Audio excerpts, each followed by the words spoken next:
जय हिंद। Welcome to the session. आज के सेशन में हम शुरू करेंगे न्यू हॉट और सबसे ज़्यादा confused topic silent letters. Silent letters के बारे में हमने बचपन से अब तक पढ़ा है, जाना है, लेकिन कंफ्यूजन आज भी है।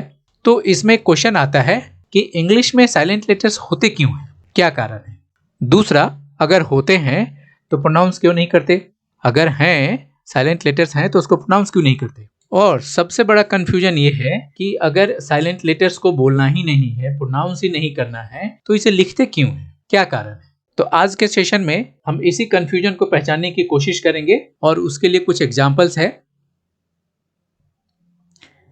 ये एग्जांपल्स है जैसे नो, नाइट, इसमें देखो आप KNOW, नो, KNIGST, नाइट। इसमें आपको क्या समझ में आ रहा है, प्रोनाउंसिएशन का, स्पेलिंग का, साउंड का और एक साइलेंट लेटर्स का। फर्स्ट वर्ड KNOW, इसमें K साइलेंट है, K हटा दें तो ये एक वर्ड, नया वर्ड बनेगा NOW, now, right. Next word night, KNIGST, इसमें भी क्या है, K साइलेंट है, NIGST। साइकोलॉजी, P से शुरू होता है, PSYCHOLOGY, साइकोलॉजी, राइट। इसमें समझ में आ रहा है P साइलेंट है, हम प्रोनाउंसिएशन नहीं कर रहे हैं इसका। सबके बारे में जानने की कोशिश करेंगे। अभी हम आपको सिर्फ एग्जांपल्स बता रहे हैं साइलेंट लेटर्स के। ऑफन, OFTEN, अब इसको ऑफ्टन नहीं बोलते, हम क्या बोलते हैं, ऑफन। लाइकवाइज कैसल, CASTLE, इसको कैस्टल नहीं बोलते, क्लियर। नेक्स्ट एग्जांपल है काम, CALM, इसमें L क्या है, साइलेंट है, अब इसको काल्म नहीं बोलते हैं। पाम, PALM, यहाँ पे L क्या है, साइलेंट है। आमंड, ALMOND, अगेन यहाँ पे L क्या है, साइलेंट है।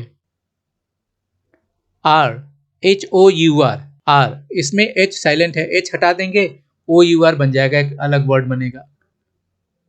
साइन, SIGN, इसमें G साइलेंट है, G को हटा देंगे तो सीन हो जाएगा, अनदर वर्ड क्रिएट हो जाता है, उसका मीनिंग अलग है।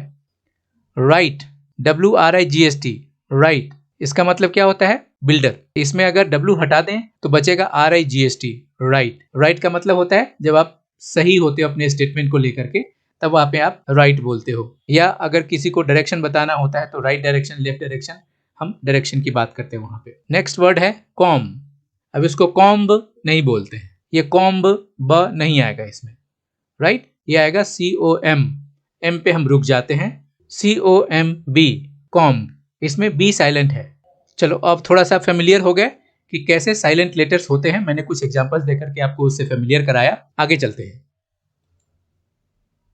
इस कंफ्यूजन को या इस तथाकथित साइलेंट लेटर्स को और एग्जांपल से समझने की कोशिश करते हैं। जब हम इसका पोस्टमार्टम करते हैं तो हमें 3 कैटेगरी में ये बढ़ता हुआ दिखाई देता है। क्या है, जैसे प्रोनाउंसिएशन, स्पेलिंग, साउंड, राइट। अब एक एक करके समझते हैं। तो साइलेंट लेटर्स में क्या क्या इंक्लूडेड हो गया, प्रोनाउंसिएशन, स्पेलिंग, साउंड। अब प्रोनाउंसिएशन देखते हैं, कैसे हम प्रोनाउंसिएशन को डिस्टिंग्विश करते हैं, कुछ एग्जांपल से आपको समझाता हूं। No, NO, no. NOW, now, जैसे इसमें हमने W ऐड किया, ये नो से नाउ हो गया, तो देखो प्रोनाउंसिएशन बदल गया। तो इंपैक्ट ऑफ साइलेंट लेटर्स भी इसमें आपको समझने में आ रहा है। जैसे हम साइलेंट लेटर्स ऐड करते हैं तो क्या इंपैक्ट पड़ता है, उससे प्रोनाउंसिएशन बदल जाता है। नेक्स्ट वर्ड देखते हैं, KNOW, अब नाउ एक वर्ड हमारे पास आ गया है ऑलरेडी जिसमें W साइलेंट है। अब इसमें एक और लेटर आ गया KNOW, नो। अब यहाँ पे देखो KNOW, नो, और NO, नो, तो दोनों का प्रोनाउंसिएशन क्या है, प्रोनाउंसिएशन सेम है लेकिन स्पेलिंग अलग है, राइट। तो ये आपको ध्यान देना पड़ेगा। नेक्स्ट वर्ड है नॉलेज। अब इस नॉलेज में देखो, नो तो हम जानते हैं पहले से, इसमें K और W दोनों क्या है, साइलेंट है, इसका हम प्रोनाउंसिएशन नहीं कर रहे हैं। ओके, तो ये हो गया साइलेंट लेटर। साथ में अब हमारे पास क्या आ गया, D, जैसे नॉलेज, लेज है, इसमें D क्या हो गया, साइलेंट लेटर्स हो गए। तो ये पूरा वर्ड मिलकर के हो गया नॉलेज। ये मैं आपको डिफरेंशिएट करके बता रहा हूं ताकि आप समझ सको कि प्रोनाउंसिएशन कैसे पार्ट है हमारा साइलेंट लेटर्स का। अब स्पेलिंग पे आते हैं। स्पेलिंग में क्या है, सुनामी, हमने क्या प्रोनाउंसिएशन किया, सुनामी, S से शुरू हो रहा है लेकिन यहाँ पे T लिखा हुआ है, स्पेलिंग है। जब आप स्पेलिंग लिखोगे तो ये T आपके पास आएगा ही आएगा, राइट। तो T, बिना T के आप नहीं लिख सकते, गलत हो जाएगा। नेक्स्ट वर्ड है साइकोलॉजी, हमने पहले अभी एग्जांपल्स में देखा था। ये साइकोलॉजी में क्या है, P साइलेंट है और इस साइकोलॉजी का हमने प्रोनाउंसिएशन किया, तो इसका स्पेलिंग बदल गया ना। Next word mnemonic. नेमोनिक में ही देखो आप, एम क्या है, साइलेंट है, हम एन से शुरू कर रहे हैं, हमारा प्रोनाउंसिएशन कहां से शुरू हो रहा है, एन से, तो इसका स्पेलिंग क्या हो जाएगा, MNEMONIC, नेमोनिक। क्लियर। अब बात करते हैं साउंड की, TO2। अब ये देखो, इसमें ध्यान देना, बहुत इंपॉर्टेंट चीज है, TO2। एक एग्जांपल और आएगा, TOO। देखते जाओ आप। एक और वर्ड मैं आपको बता रहा हूं, TWO। क्या हुआ, साउंड तीनों का सेम है, इसको भी बोलेंगे टू, इसको भी बोलेंगे टू, इसको भी बोलेंगे टू। लेकिन जब आप बोलते हो सामने वाले को, आप कैसे डिफरेंशिएट करके बताओगे कि ये TO2 है या TOO2 है या TWO2 है। साउंड में ये क्लियर नहीं होता है, जब तक आप उसको लिखते नहीं हो तब तक पता नहीं चलता है कि ये कौन सा टू की बात कर रहा है। अगर हम इस TO2 की बात करें तो इसका मतलब क्या होता है, हम किसी डेस्टिनेशन तक की बात करते हैं, एक प्रीपोजिशन है जो ये रिलेशन डेवलप करता है, ओके, दो डेस्टिनेशन के बीच में या किसी दो वर्ड के बीच में। उसी तरह से ये TOO2, इसका क्या मतलब है, वी, मतलब उसके अलावा। जैसे आप किसी को बोलते हो आई लव यू, तो उधर से रिप्लाई आता है I love you too, okay, तो आप भी वही चीज सेम करते हो, तो आप उसमें TOO का यूज करते हो, राइट। नेक्स्ट वर्ड है TWO। ये TWO क्या कर रहा है, ये काउंटिंग कर रहा है, नंबर्स की काउंटिंग कर रहा है, 1 2 3 4 5, ओके। यहाँ पे जब आपको काउंटिंग बतानी होती है तो आप वहां पे लिखते हो TWO2, लेकिन ये बोल करके तो आप नहीं बताते हो।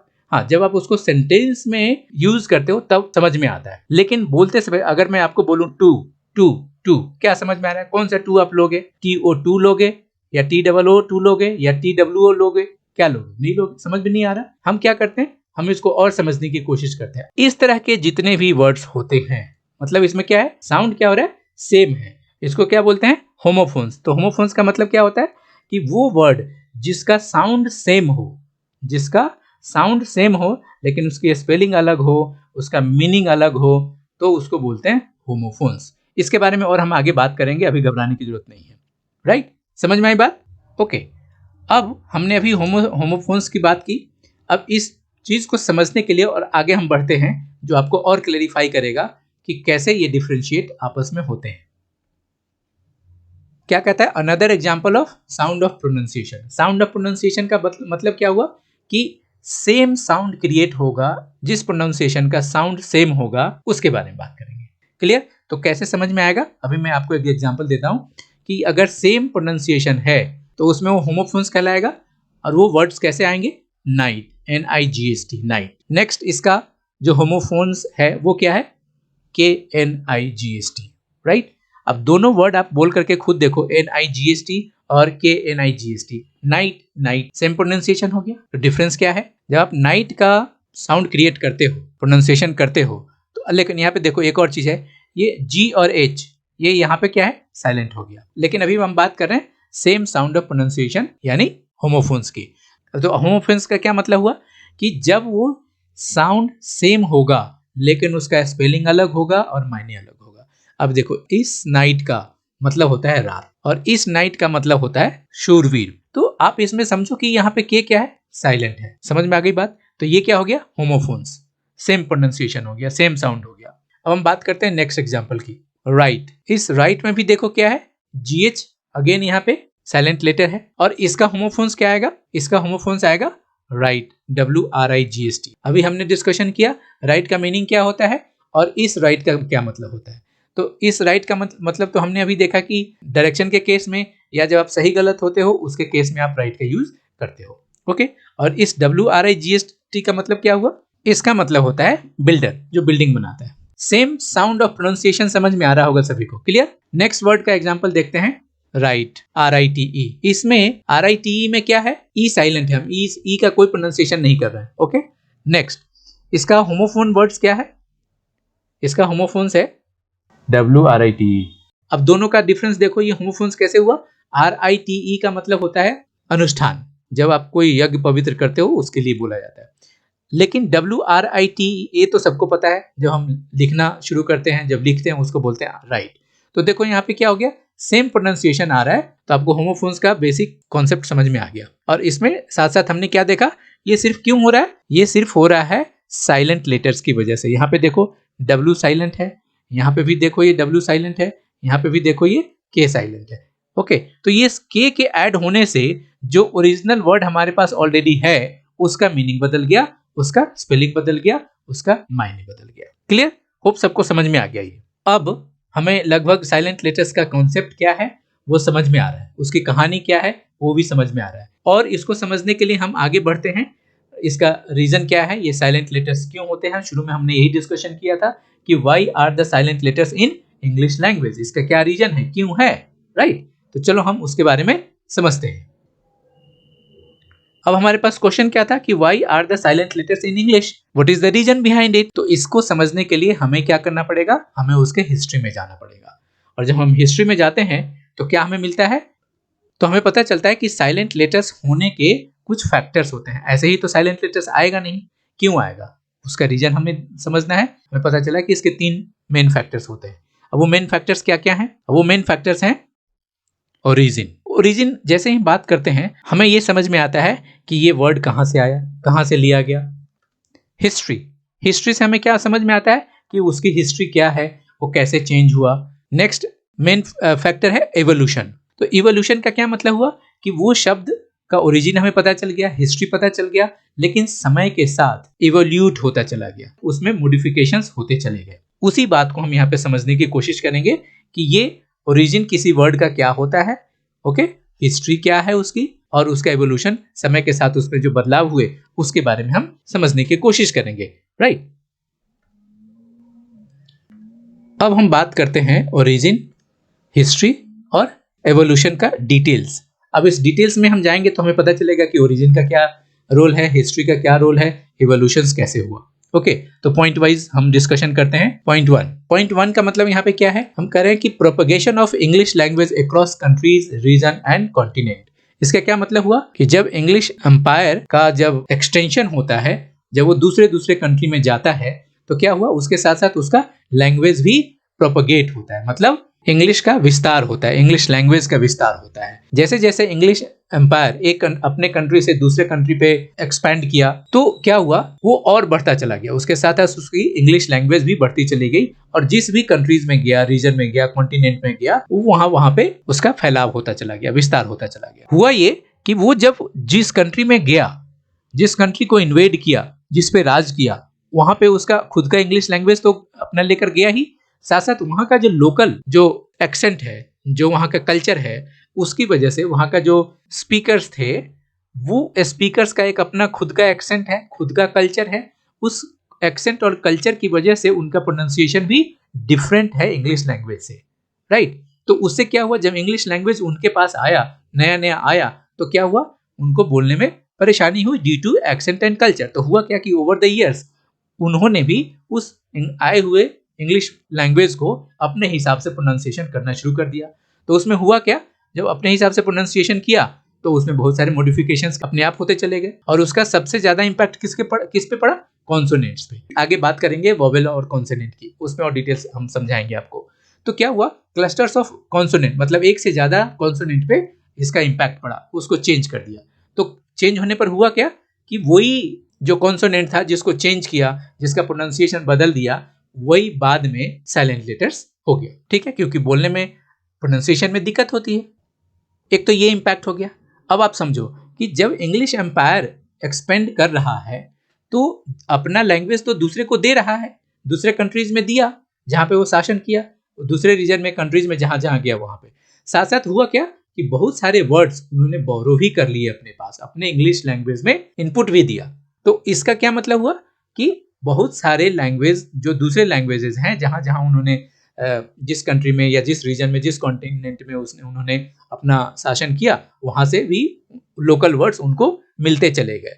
तो इसका क्या मतलब हुआ, जब वो लोकल वर्ड्स मिले, मतलब बोरो किया इंग्लिश एम्पायर या इंग्लिश लैंग्वेज, जब उस लोकल वर्ड्स को लिया, तो क्या हुआ, वो उनसे तो ये फेमिलियर नहीं थे इंग्लिश एम्पायर या इंग्लिश पीपल लोग। तो क्या हुआ, वो जो वर्ड थे वैसा ही ओरिजिनल अपने यहाँ एक्सेप्ट कर लिया। तो जब एक्सेप्ट किया तो इनको भी वो सेम प्रॉब्लम आएगी, क्योंकि वो तो फेमिलियर है नहीं उस वर्ड को प्रोनाउंस करने में, राइट। तो उसके हिसाब से क्या हुआ, ओरिजिनल तो रख लिया, अगर सेम रखेंगे, बहुत सारे ऐसे वर्ड्स होते हैं कि प्रोनाउंसिएशन सेम लग रहा है, अगर उसी तरीके से रख लेंगे तो उनके इंग्लिश लैंग्वेज के लिए प्रॉब्लम आ जाएगी। फॉर एग्जांपल हम बात कर रहे हैं बाइट, अब एक होता है BITE बाइट, एक BIT बिट।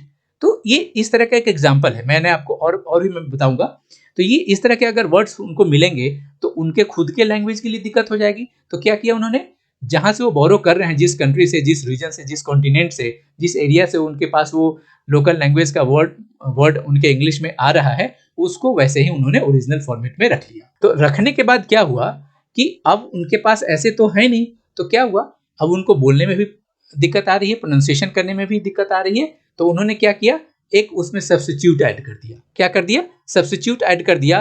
तो उनको अपने इंग्लिश लैंग्वेज में जो ऑलरेडी वर्ड्स हैं उससे वो क्या हो गया, थोड़ा सा अलग हो गया, पहचान हो गई कि ये हमारा अपना वर्ड है और ये बाहर का वर्ड है। पहचान के लिए उन्होंने कुछ सब्स्टिट्यूट लगा दिए। वही सब्स्टिट्यूट आगे चल करके क्या हो गया, साइलेंट हो गया, क्योंकि उनको प्रोनाउंसिएशन करने में दिक्कत तो होगी। तो उन्होंने एक सब्स्टिट्यूट ऐड कर दिया। जब ये सब्स्टिट्यूट ऐड कर दिया, वही हो गया साइलेंट लेटर्स। तो यहां से कहानी शुरू होती है साइलेंट लेटर्स का, और यहां से पता चलता है कि साइलेंट लेटर्स इंट्रोड्यूस्ड हुआ। अब समझ में आ गया कि दो वर्ड सेम प्रोनाउंस हो रहे हैं। अभी हमने क्या डिस्कशन किया था, होमोफोन्स की बात किया था हमने। अब ये होमोफोन्स की बात किया था, तो क्या हुआ, ये जो वर्ड वो बोरो कर रहे हैं, तो बहुत सारे ऐसे वर्ड हैं जिनमें क्या हुआ कि उनको अपने जैसा, अपने इंग्लिश लैंग्वेज जैसा उनका प्रोनाउंसिएशन उनको लग रहा है, प्रोनाउंसिएशन में उनको दिक्कत आ रही है। तो उन्होंने क्या किया, एक सब्स्टिट्यूट ऐड कर दिया, और उस सब्स्टिट्यूट को क्या कर दिया उन्होंने, साइलेंट कर दिया, और वहां से साइलेंट लेटर्स का जन्म शुरू हो गया। और साथ साथ होमोफोन्स भी हो गए। मतलब होमोफोन्स का मतलब क्या हो गया कि वो बोलने में सेम लगेगा, लेकिन उसकी स्पेलिंग अलग होगी, उसका मीनिंग अलग होगा। उसी तरह से जब ऐसा उन्होंने इवेंट करना शुरू किया, तो क्या हुआ कि उन्होंने कुछ गाइडलाइंस भी बनाए कि भाई कुछ वर्ड्स ऐसे हैं जो बोरो कर रहे हैं दूसरे कंट्री से, दूसरे रीजन से, उनको प्रोनाउंस करने के लिए उन्होंने कुछ गाइडलाइंस वहां पे बनाया, जिसमें से एक गाइडलाइंस यहाँ पे हमारे पास आया, साइलेंट लेटर्स। तो साइलेंट लेटर्स भी कैसे यूज होगा, कैसे हम आगे लगाएंगे, पीछे लगाएंगे, प्रोनाउंसिएशन के ऊपर डिपेंड करता है। ओके, नेक्स्ट डिस्कशन करते हैं कि आगे क्या हुआ। तो अब हम थोड़ा सा इंग्लिश लैंग्वेज के हिस्ट्री के बारे में डिस्कशन करते हैं कि इंग्लिश लैंग्वेज का क्या हिस्ट्री है, ताकि आपको और भी समझ में आएगा कि उनके पास क्या था, कैसे वो एक्सटेंशन लिया, कैसे दूसरे से बोरो किया, राइट। तो अब थोड़ा सा हम उसके इंग्लिश लैंग्वेज के बारे में डिस्कशन करते हैं। It was 12th century when the English language came into writing. English language writing में कब आया, 12th सेंचुरी में।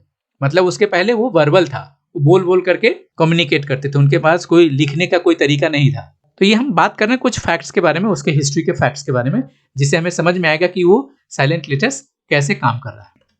अब कहता है कि साइलेंट लेटर, अभी हमने क्या डिस्कशन किया कि जब वो बोरो कर रहे हैं उस केस में वो साइलेंट लेटर्स इंट्रोड्यूस किया सब्स्टिट्यूट ऐड करके।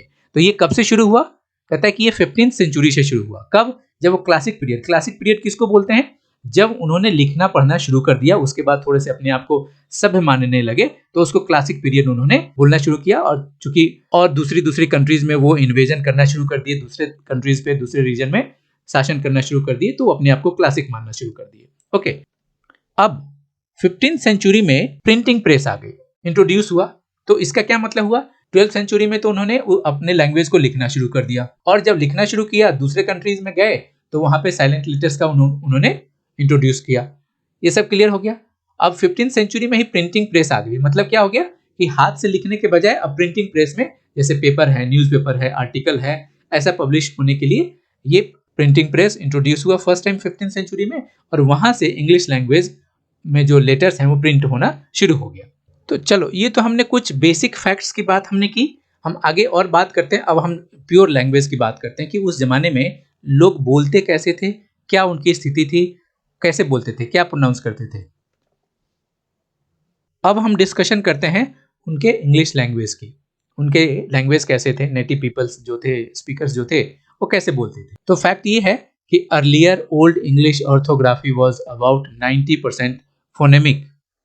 ओके, इसका मतलब समझो आप। ऑर्थोग्राफी का क्या मतलब होता है, शब्दावली, मतलब वोकैबुलरी, शब्द भंडार क्या था उनके पास। ओके, और फोनेमिक का मतलब क्या हुआ कि वो क्या बोलते थे, उनके बोलने का ढंग क्या था, क्या प्रोनाउंस करते थे। ओके, तो जो भी उनके पास शब्द भंडार था, जो भी उनके पास वोकैबुलरी का जो स्टॉक था, ऑर्थोग्राफी था, उसमें वो 90% क्या था, बोलचाल की भाषा थी। तो इसमें क्या था कि बहुत ही कम साइलेंट लेटर्स होते थे, न के बराबर था। न के बराबर का मतलब ऐसा नहीं कि बिल्कुल नहीं था, लेकिन 90% वो जो बोलते थे वही लिखते भी थे।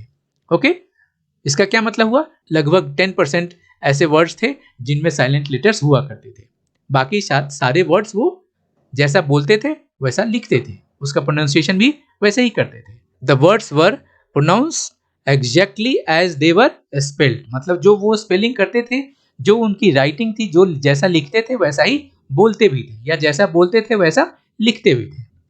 अब साइलेंट लेटर्स आने के बाद क्या हुआ, एक इवेंट हुआ, द ग्रेट वोवेल शिफ्ट। ये एक ऐसी घटना है जो पूरे इंग्लिश लैंग्वेज को बदल के रख दिया, पूरे इंग्लिश लैंग्वेज को बदल के रख दिया। जो आज का इंग्लिश है वो बिल्कुल उस जमाने में ऐसा नहीं था। तो क्या हुआ, ये एक इवेंट हुआ, ये इसके बारे में हम डिस्कशन करेंगे आगे और डिटेल्स में बात करेंगे कि ये ग्रेट वोवेल शिफ्ट है क्या, कहां से आया, क्यों आया, इसके बारे में बात करेंगे। लेकिन ये जो एक प्रोसेस था इंग्लिश लैंग्वेज में, ये क्या था, कब से कब तक था, 15th से 18th सेंचुरी तक था।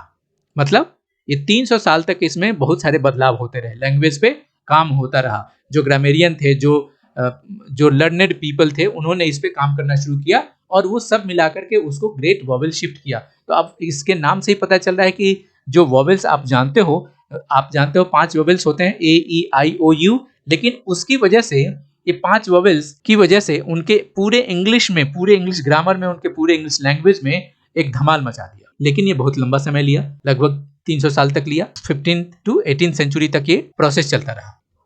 आज के डेट में, आज हम अगर देखें कि आज के डेट में इंग्लिश लैंग्वेज की स्थिति क्या है साइलेंट लेटर्स को लेकर के, कितना है। अभी हमने बात किया कि very less silent letters were available on that time. कब, जब वो ओल्ड इंग्लिश हुआ करता था, पुराने जमाने में, जब ये ग्रेट वोवेल शिफ्ट एक्टिव नहीं हुआ था। उस जमाने में क्या था, बिल्कुल कम लेटर्स थे, साइलेंट लेटर्स ना के बराबर थे। लेकिन आज के डेट में अगर हम देखें तो लगभग 60% इंग्लिश वर्ड्स ऐसे हैं जो साइलेंट लेटर्स के साथ आते हैं। तो अब आप एक अंदाजा लगा लो कि साइलेंट लेटर्स अगर 60% हैं तो क्या क्या घटनाएं हुई हैं। अभी हमने थोड़ा सा उसके बारे में ब्रीफ डिस्कशन किया, राइट, कि वो दूसरे देश में गए, दूसरे कॉन्टिनेंट में गए, दूसरे रीजन में गए, वो अपना इंग्लिश लैंग्वेज वहां पे विस्तार किया, उन्होंने दूसरे का वर्ड अपने इंग्लिश लैंग्वेज में लिया।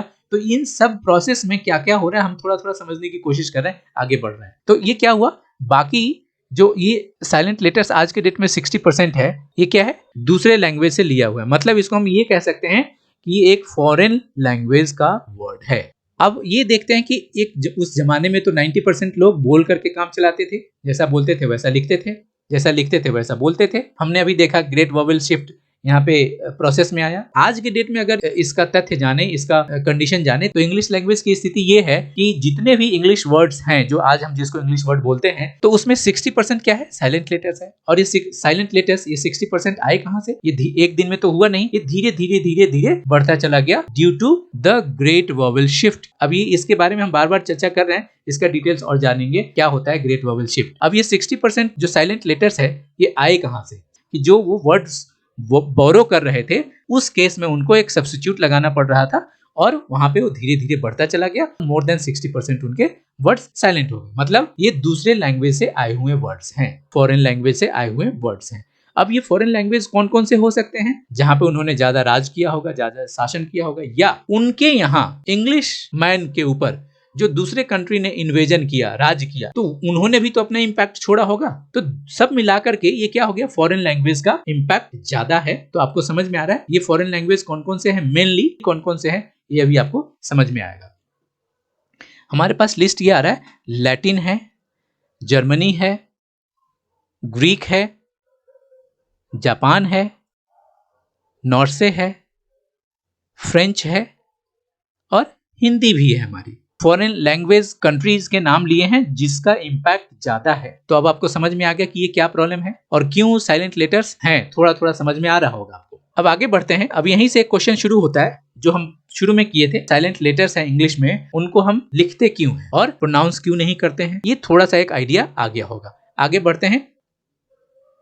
अगेन ये क्वेश्चन हमारा पीछा नहीं छोड़ रहा, अगर साइलेंट लेटर्स को बोलना ही नहीं है तो लिखते क्यों है, क्यों लिखते हैं भाई। हमारे पास आंसर है कि इस साइलेंट लेटर्स के पीछे जो सबसे बड़ा रीजन है, borrowed words from foreign language. मतलब फॉरेन लैंग्वेज से बहुत सारे वर्ड्स बोरो किए हैं इंग्लिश लैंग्वेज में, जो साइलेंट लेटर्स के फॉर्मेट में आया मोर देन 60%। तो धीरे धीरे हम इसके बारे में समझने की कोशिश करते हैं। कुछ एग्जाम्पल से हमें ये समझ में आएगा कि अब आपको आश्चर्य होगा कि जो आप जिस वर्ड को इंग्लिश समझते थे वो कैसे फॉरेन लैंग्वेज का हो गया। आप बोलोगे अच्छा ऐसा भी था। चलो मैं आपको कुछ ऐसे वर्ड्स बताता हूँ जो बोरो किए गए हैं फॉरेन लैंग्वेज से। हम आपको कंट्रीज वाइज बताने की कोशिश करते हैं। जैसे तो लैटिन से क्या क्या वर्ड आया, ये मैं आपको एक एग्जांपल दे रहा हूँ। ऐसे बहुत सारे वर्ड्स हैं, ये मैंने वो वर्ड्स लिए हैं जो आप बहुत ज्यादा यूज करते हैं, जो आज के डेट में आपको लगता है कि ये नहीं, ये तो प्योर इंग्लिश ही है। जैसे एजेंडा है, right, agenda, taunt, postmortem, exit, major, campus, ultra. ये समझ में आ रहा है ना? ये लैटिन वर्ड है, ये इंग्लिश वर्ड नहीं है। बट और भी बहुत सारे वर्ड्स हैं, मैंने समझाने के लिए आपको दिया है इतना। बहुत सारे वर्ड है, आप ढूंढोगे तो बहुत सारे मिल जाएंगे। तो ये वर्ड्स वो वर्ड्स हैं जो फॉरेन लैंग्वेज से लिए गए हैं। नेक्स्ट है जापानीज। अब जापानीज से तो इंग्लिश का कोई लेना देना नहीं है, कहाँ जापान है, कहाँ इंग्लैंड है, कहाँ यूके है। अब देखो कैसे आता है, कुछ वर्ड्स ऐसे हैं। अब यहाँ पे क्या है, टाइकून, जिसको हम बोलते हैं बिजनेस टाइकून है, बड़ा आदमी है ना, ये उसके केस में बोलते हैं बहुत ज्यादा, बिजनेस टाइकून है। लेकिन ये देखो कहाँ से आया, जापान से आया। Sake, for the sake of, phrase पढ़ते हैं, वर्ड आया। हम पेपर में बहुत सारे वर्ड, बहुत सारे ऐसे गेम्स आते हैं, उसमें से एक गेम है सुडोको। सुडोको बहुत सारे लोग खेलते हैं, है ना, वर्ड पजल्स होता है, ये समझ में आएगा। ये वर्ड कहाँ से आया, जापान से आया। रिक्शा, रिक्शा, ये देखो कितना फेमिलियर वर्ड है इंग्लिश का। कभी आप सोच सकते थे कि ये जापान का वर्ड हो सकता है? नहीं, लेकिन ये जापान का वर्ड है। इमोजी, इमोजी ये जापान से लिया गया है। सुशी, ये समझ में आता है कि हाँ ये जापानीज वर्ड है। सुनामी, ये सुनामी भी लगता है कि ये इंग्लिश वर्ड है, लेकिन ये है जापानीज वर्ड। टी से शुरू होता है, हमने अभी पहले भी डिस्कशन किया था। नेक्स्ट वर्ड है जर्मनी से। ये मैंने ये कंट्रीज के नाम लिखे हैं, इसका मतलब क्या हुआ कि या तो ये सारे कंट्रीज इंग्लैंड पे राज किया है किस कभी ना कभी, राइट। तो अब आपको समझ में आएगा। अब एग्जांपल है जर्मनी का। जर्मनी से कौन कौन से वर्ड आए हैं ये देखो आप। नूडल, अब देखो नूडल्स जब हम बोलते हैं तो हमें चाइना की याद आती है, क्योंकि चाइनीज लोग नूडल्स ज्यादा खाते हैं, तो हम वहां से रिलेट कर लेते हैं कि ये चाइनीज का है ना, चाइनीज आइटम है। लेकिन ये खाने की चीज है, ये जर्मनी से आया है। तो कई लोग बोलते हैं कि नहीं नहीं ये जापान से आया होगा। तो ये जापान चाइना में हम ये कंफ्यूज रहते हैं। China, Japan, Korea, South Korea, North Korea region एक जैसा कल्चर, ऑलमोस्ट थोड़ा बहुत डिफ्रेंशिएट होते हुए है, लेकिन ये नूडल जर्मनी का वर्ड है। कहीं Japan, China, south Korea, North Korea से कोई रिलेट नहीं करता। और उसके हिस्ट्री में जाएंगे तो समझ में आएगा कि वो कहां से आया, रिसर्च करना। किंडरगार्टन, किंडरगार्टन क्या है, केजी, जो हम स्कूल में क्लासेस की बात करते हैं, बच्चों की पढ़ाई जहां से शुरू होती है, तो ये हमें बिल्कुल आता है कि यूकेजी, एलकेजी, और वहां पे ये केजी आता है। तो ये केजी कहां से आता है, किंडरगार्टन। तो किंडरगार्टन से यहाँ पे क्या समझ में आ रहा है कि ये इंग्लिश वर्ड है प्योर, लेकिन ये इंग्लिश वर्ड नहीं है, ये जर्मनी का जर्मन वर्ड है। ओके। उसी तरह से उबर, जो हमारे पास उबर, जो ओला उबर की बात करते हैं, जो टैक्सी ऐप है, जो हम बुक करते हैं, ये उबर वो यहाँ से आया है, जर्मनी से आया। फेस्ट, फेस्ट से यहाँ पे पर्व त्योहार की बात करते हैं, जहां से हमें फेस्टिवल मिला। ओके। वंडरलस्ट, मतलब जहां पे वो खूबसूरत जगह होता है, आश्चर्यजनक चीज जहां से होती है, जो जगह होता है उसको बोलते हैं। जेपलिन, क्वाड्स, ये सारे कहां से वर्ड आ रहे हैं, जर्मनी से। तो ये समझ में आ रहा है कि ये कहां से ये वर्ड्स आ रहे हैं। अभी तक तो समझ में आ रहा था कि अरे ये सारे इंग्लिश के वर्ड है, लेकिन अब समझ में आया कि ये इंग्लिश के वर्ड्स नहीं है, ये फॉरेन लैंग्वेज के वर्ड्स हैं। और एग्जाम्पल्स हम देखते हैं आगे के स्लाइड में। अब हमारे पास एक जो एग्जाम्पल आएगा वो आप आश्चर्य में आ जाओगे कि ये कैसे हुआ। हिंदी, हमारी हिंदी भी इंग्लिश पे काफी इम्पैक्ट डाली है। क्यों? क्योंकि उन्होंने हमारे ऊपर बहुत वर्षों तक हमारे ऊपर राज किया, ठीक है। तो उस प्रोसेस में क्या हुआ कि बहुत सारे, हमने तो पूरी लैंग्वेज उनकी अडॉप्ट कर ली। आज के डेट में अगर हमें इंग्लिश ना आए तो हमें शर्मिंदगी महसूस करनी पड़ती है, लेकिन उनके डिक्शनरी में आप जब जा करके देखोगे तो बहुत से ऐसे वर्ड्स हैं जो उन्होंने हमारे अलग अलग, जो हमारा इंडिया का जो कल्चर है, डिफरेंट कल्चर, वो डिफरेंट अलग अलग कल्चर से वो वर्ड्स लिए गए हैं। बट कलेक्टिवली हम तो बोलेंगे ना इंडिया से, है ना। कुछ वर्ड्स बंगाल से है, कुछ वर्ड्स तमिलनाडु से है, कुछ वर्ड अलग अलग जगह से, अलग अलग कल्चर के हिसाब से आए। चलो उस पर बात करते हैं। अवतार, ठीक है, अवतार एक मूवी भी आई थी। बंगलो, तो ये इंग्लिश वर्ड नहीं है, ये हिंदी वर्ड है। चटनी, चटनी तो बिल्कुल सबको समझ में आता है। जंगल, वो खूब यूज करते हैं जंगल, आप कोई भी न्यूज चैनल देखोगे, बीबीसी या CNN, उसमें भी जंगल का यूज करते हैं। शैम्पू, ये शैम्पू एक ऐसा वर्ड है जो लगता है कि अरे नहीं ये तो हमारा हिंदी का हो ही नहीं सकता, लेकिन ये शैम्पू है। अब ये शैम्पू कैसे हुआ, इसके हिस्ट्री में आपको जाकर के पता चलेगा कि ये कहाँ से आया, कैसे जनरेट हुआ।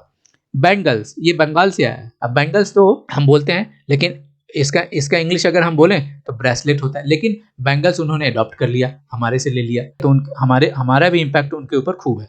कॉट, जो चारपाई बोलते हैं, कॉट मतलब चारपाई जो हम यूज करते हैं, ज्यादातर चारपाई हमारे पंजाब और हरियाणा रीजन में होता है और उसको यूज करते हैं, वहां पे ये वर्ड उन्होंने अपने पास लिया। तो समझ में आ रहा है कि कैसे उन्होंने ये दूसरे फॉरेन लैंग्वेज से वर्ड्स बोरो किया है। नेक्स्ट देखते हैं कि ग्रीक, ग्रीक से भी बहुत सारे ऐसे वर्ड्स उन्होंने लिया।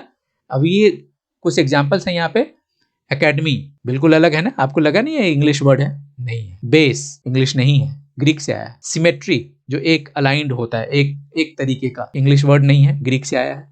इंग्लिश वर्ड है आज के डेट में, तो इंग्लिश वर्ड है ही, बट ये ग्रीक से आया है। कैरेक्टर ये भी इंग्लिश का नहीं है। डाइट ये भी इंग्लिश का नहीं है। डायनेस्टी ये भी इनका नहीं है। एनर्जी, देखो ये सारे आपको समझ में आ रहा है, ये बिल्कुल आपकी पूरी परसेप्शन बदल जाएगी कि इंग्लिश लैंग्वेज क्या है। एनीवे, आगे बढ़ते हैं। नॉर्से, नॉर्से का क्या मतलब हुआ? नॉर्से उसको बोलते हैं, एक जमाने में जर्मन से जो बिजनेसमैन होते थे वो बिजनेस करने के लिए दूसरे कंट्री में जाते थे। तो जब दूसरे कंट्री में जाते हैं तो क्या होता है, अपना पूरा कल्चर भी लेकर के साथ जाते हो। तो सालों साल उन्होंने बिजनेस किया और वहां पे रह गए, लेकिन साथ साथ उन्होंने अपना कल्चर का भी इम्पैक्ट वहां पे छोड़ा, राइट। तो छोड़ा तो उस जमाने में क्या होता था, जो बिजनेसमैन होते थे तो वो ज्यादातर अपने एरिया, जहां जिस एरिया में रह रहे वहां के एरिया को डोमिनेट करते थे। तो जब जहां पे जो आदमी डोमिनेट करेगा वहां पे उसकी अपनी बात चलेगी, तो वहां पे लैंग्वेज भी विस्तार किया उन्होंने, राइट। तो जब विस्तार किया तो क्या हुआ, जो वहां के जो लोकल नेटिव स्पीकर्स थे उन्होंने नॉर्से लैंग्वेज को भी अडॉप्ट करना शुरू किया, क्योंकि वहां पे मजबूरी थी, ठीक है, क्योंकि उनके साथ उनका लेन देन करना होता था, व्यापार करना होता था, तो वहां पे नॉर्से का भी इम्पैक्ट खूब पड़ा। अब ये कौन से वर्ड्स हैं जो आपको समझ में आएगा, तो ये पुराने इम्पैक्ट हैं, जैसे एंगर, बिल्कुल समझ में आ रहा है, ये इंग्लिश वर्ड है, लेकिन ये इंग्लिश का अपना वर्ड नहीं है, ये नॉर्से से लिया गया है, राइट। तो नॉर्से कहने का मतलब कि जर्मन के वो पुराने लोग जो आज या इसके कुछ समय पहले 1800, 1700, 1500 ईस्वी से पहले के जो लोग होते थे, वो बहुत पहले जाकर के इंग्लैंड में अपना बिजनेस करते थे। उस जमाने में भी अपने कल्चर का छाप उन्होंने छोड़ा, अपना लैंग्वेज वहां पे दिया उनको, इंग्लिशमैन को। तो वो वर्ड्स कुछ ऐसे हैं जो वहां से, जो इंग्लिश, ओल्ड इंग्लिश लोग हैं वहां से ये बोलना शुरू किए। एंगर, नाइफ, दाई, एग, हाँ, आर है ना, यू आर जो बोलते हो, आर लग रहा है ना ये इंग्लिश का वर्ड है, ये इंग्लिश का वर्ड नहीं है। बर्थ, ये भी समझ में आ रहा है कि ये पूरा इंग्लिश का वर्ड है, बिल्कुल नहीं है। केक, ये भी बिल्कुल इंग्लिश का वर्ड नहीं है। ये कहाँ से आया है? नॉर्से से आया है, मतलब बेसिक जर्मनी, जो पुराने जमाने के जर्मन लोग होते थे, पुराने हिस्ट्री की बात आप जब करोगे तो वहां पे समझ में आएगा कि नॉर्से क्या होता है। तो अभी आपको समझ में आ रहा है कि कैसे फॉरेन लैंग्वेज से बोरो किया है इंग्लिश लैंग्वेज। नेक्स्ट कंट्री है फ्रेंच। फ्रेंच का इम्पैक्ट बहुत ज्यादा है, फ्रेंच और नॉर्से का बहुत ज्यादा। आप जब देखोगे, कहीं गूगल करोगे, कहीं डिक्शनरी देखोगे, कोई आर्टिकल पढ़ोगे या कोई भी रिसर्च करोगे तो उसमें आपको समझ में आएगा। इसलिए मैंने फ्रेंच का यहाँ पे बहुत सारा एग्जांपल्स दिया है और उसके साथ हमने लिखा है नॉर्मन इन्वेजन। अब नॉर्मन इन्वेजन क्या है? नॉर्मन एक डायनेस्टी थी, है ना, उनका इन्वेजन कहाँ पे हुआ? ये इंग्लिशमैन पे हुआ। और ये कहाँ के लोग थे? ये पुराने फ्रेंच लोग हैं, ये पुराने फ्रेंच लोग हैं, जो पुराने, जो जैसे कबीलाई जमाने की बात कर रहा हूं मैं। तो ये फ्रेंच है, तो फ्रेंच ही बाद में डेवलप होकर के आज का जो फ्रेंच देखोगे वो बिल्कुल अलग है। एनीवे, लैंग्वेज का इम्पैक्ट कितना ज्यादा है फ्रेंच का, वो अभी आपको वर्ड से समझ में आएगा, इसलिए मैंने सबसे ज्यादा एग्जांपल्स यहाँ पे दिया है। जैसे आर, ऑनेस्ट, जब हम आर बोलते हैं तो यहाँ पे एच साइलेंट है, ऑनेस्ट बोलते हैं तो एच साइलेंट है। ब्यूरो, देखो ब्यूरो का स्पेलिंग देखो। कैफे, ऑरेंज, कलर्स का नाम है ना। देखो क्या समझ में आ रहा है आपको? लग रहा है ना कि कितना इंग्लिश बदल गया है आज के डेट में, आज के डेट के बाद। क्रूएल, मैं ये सारे वर्ड्स वो दिया हूं जो आपको एकदम हीट करे, कि जिसको आप प्योर इंग्लिश मान रहे थे वो प्योर इंग्लिश नहीं है। डिफरेंट, यहाँ पे देखो ये डिफरेंट, अब ये डिफरेंट समझ में आ रहा है ना कि ये कितना अलग है, कितना इंग्लिश से बिल्कुल अलग है। लॉन्ग, देखो मतलब ऐसा लग रहा है कि इंग्लिश का अपना कोई वर्ड है या नहीं है? है, 40% है, अभी हमने पहले डिस्कशन किया था। एनीवे, तो जब जिसका ज्यादा है 60%, वो तो ज्यादा इंपैक्ट डालेगा ना। स्टूपिड, अभी आपको समझ में आ रहा है कि अरे ये इंग्लिश समझना या दूसरा लैंग्वेज समझना कितना आसान है, जब आप ऐसे इतने सारे वर्ड्स को, फ्रेंच को, नॉर्से को, ग्रीक को, जर्मन को आप पढ़ रहे हो इंग्लिश के थ्रू, तो आप जब वो लैंग्वेज आप सीखने जाओगे तो बहुत आसान हो जाएगा, आपको समझने में बहुत आसानी हो जाएगी। तो आप इन सारे लैंग्वेज को आज के डेट में बहुत आसानी से सीख सकते हो। Simple, expose, blank, patient, certain, possible. तो ये देखो इसमें क्या है, सब में कोई ना कोई आपको साइलेंट लेटर्स है। ई साइलेंट लेटर है, यहाँ पे ई साइलेंट लेटर हो गया। क्रूएल, यहाँ पे देखो क्रूएल ई साइलेंट हो गया, है ना। डिफरेंट, यहाँ पे एक A F different extra F है यहाँ पे। Stupid, simple, expose, blank, patient, certain, possible. ये बिल्कुल समझ में आ गया कि ये कितना इंपैक्टफुल है, कितना इंग्लिश को प्रभावित किया है। तो इन सब चीजों को अब आप जान गए कि फॉरेन लैंग्वेज से इतने सारे वर्ड्स आए हैं इंग्लिश लैंग्वेज में, तो कभी ऐसा नहीं लगता कि इंग्लिश कितना पुअर लैंग्वेज है। और वो भी पुअर लैंग्वेज तो है जब आप इसके ग्रामर को आप समझोगे। ग्रामर की तो बात ही छोड़ दो ना, मतलब उसमें क्या है कि उस पर तो डिस्कशन अलग से करेंगे कि इनका ग्रामर कैसा है। लेकिन अभी आप देखो कि ये 40% इनके पास वर्ड है, और वो 40% भी नेटिव स्पीकर्स ने कैरी किया, फॉरवर्ड किया तब है। लेकिन उसके और डिटेल्स में जाओगे तो पता चलेगा कोई और किसी कंट्री से लिया हुआ वर्ड है। तो आज समझ में आ गया आपको कि इंग्लिश कितना पुअर लैंग्वेज है। और जो है भी तो इसीलिए इनके पास कोई साइंटिफिक रीजन नहीं है उनके ग्रामर के पास, या उनके लैंग्वेज के पास कोई करेक्ट साइंटिफिक रीजन नहीं है कि इस तरह से हम बात करेंगे। जैसे क्या होता है कि हमें बचपन में हम जो इंग्लिश पढ़ते हैं, है ना, हम रटते चले गए, जो वर्ड्स जैसा था उसको हम वैसे ही आज तक रटते चले आए, और हमने कभी पीछे मुड़ के देखा नहीं कि ये वर्ड्स कहाँ से आया है, इंग्लिश का भी है या नहीं है, कि कैसा है। आज जब हम इसको समझते हैं तो क्लियर हो रहा है। जैसे for example PUT put, okay, और BUT बट, तो यहाँ पे क्या लॉजिक काम कर रहा है? कोई लॉजिक नहीं है। क्यों ऐसा है? तो ग्रामर तो एक ऐसा होना चाहिए ना, लॉजिक ऐसा होना चाहिए कि अगर PUT पुट है तो BUT बुट होना चाहिए। नहीं हो रहा, तो इसका क्या मतलब हुआ? इस तरह से आपको बहुत सारे एग्जाम्पल्स आपको मिलेंगे जिसकी वजह से आपको पता चलेगा कि ये साइंटिफिक लैंग्वेज नहीं है, क्योंकि ये दूसरे फॉरेन लैंग्वेज के ऊपर डिपेंडेंट है, इन्होंने बोरो किया हुआ है, तो इसलिए अपना इनका कुछ नहीं के बराबर है। लेकिन साथ साथ हम ये देख रहे हैं कि इनके पास जो भी है, जो उन्होंने अडॉप्ट किया, जो उन्होंने समय के साथ बदलाव किया, अडॉप्ट किया, है ना, बोरो किया, उसको वैसे ही लिया और उसमें साइलेंट लेटर्स और द ग्रेट वोवेल शिफ्ट के द्वारा कुछ चेंजेस करके उसको अडॉप्ट कर लिया। ओके, तो सब समझ में आ गया। साइलेंट लेटर्स के बारे में ऑलमोस्ट कुछ कॉन्सेप्ट क्लियर हो रहा होगा। अभी बहुत कुछ बाकी है, बहुत कुछ सीखना है। अभी तक तो हम इसके ओरिजिन और हिस्ट्री के बारे में बात करते रहे। अभी मेन इसका एक टॉपिक है एवोल्यूशन, कि ये साइलेंट लेटर्स के साथ जो वर्ड्स आए उसका एवोल्यूशन समय के साथ कैसे कैसे हुआ, राइट। तो आगे के चैप्टर में, आगे के लेसन में हम ये पढ़ेंगे कि इवोल्यूशन ऑफ साइलेंट लेटर्स कैसे हुआ, जिससे आपको reason behind the silent letters समझ में आएगा। अभी बहुत कुछ बाकी है साइलेंट लेटर्स को जानने के लिए, तो आज का सेशन हम यहीं खत्म करते हैं। सो स्टे ट्यून्ड, वीडियो देखते रहिए, और अगर कंटेंट अच्छा लगा तो सब्सक्राइब करते रहिए, शेयर करते रहिए और लाइक भी करिए। धन्यवाद। अगले सेशन में मिलते हैं।